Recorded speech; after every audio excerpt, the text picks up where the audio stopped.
దేశ ఆర్థిక భవిష్యత్తును నిర్దేశించే కేంద్ర బడ్జెట్ 2026కు ముహూర్తం ఖరారైంది. 2026-27 ఆర్థిక సంవత్సరానికి సంబంధించిన వార్షిక బడ్జెట్ను ఫిబ్రవరి 1న పార్లమెంట్లో కేంద్ర ఆర్థిక మంత్రి నిర్మలా సీతారామన్ ప్రవేశపెట్టనున్నారు. సాధారణంగా సెలవు రోజైన ఆదివారం అయినప్పటికీ బడ్జెట్ సాంప్రదాయం మేరకు సభ కొనసాగనుంది. ఈ బడ్జెట్తో నిర్మలా సీతారామన్ వరుసగా 8వసారి బడ్జెట్ ప్రవేశపెట్టి రికార్డు సృష్టించనున్నారు. రాష్ట్రపతి ద్రౌపది ముర్ము ఆమోదంతో జనవరి 28న బడ్జెట్ సమావేశాలు ప్రారంభమవుతాయి.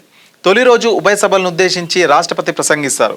జనవరి 29న ప్రధాన ఆర్థిక సలహాదారు వి అనంత నాగేశ్వరన్ ఆర్థిక సర్వేను సమర్పించనున్నారు. ఈసారి బడ్జెట్ సమావేశాలు 2 విడతలుగా జరగనుండగా తొలి దశ జనవరి 28 నుంచి ఫిబ్రవరి 13 వరకు, రెండవ దశ మార్చి 9 నుంచి ఏప్రిల్ 2 వరకు కొనసాగుతుంది. వికసిత భారత లక్ష్యంగా ఈ బడ్జెట్లో కీలక నిర్ణయాలు ఉండే అవకాశం ఉందని అంచనా వేస్తున్నారు.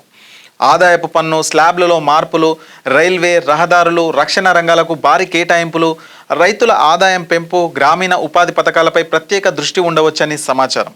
ప్రపంచ ఆర్థిక సవాళ్ల మధ్య భారత ఆర్థిక వ్యవస్థను మరింత బలోపేతం చేయడమే లక్ష్యంగా బడ్జెట్ రూపకల్పన జరుగుతుండగా ప్రధాని మోదీ ఇప్పటికే ఆర్థిక నిపుణులతో వరుస భేటీలు నిర్వహిస్తున్నారు.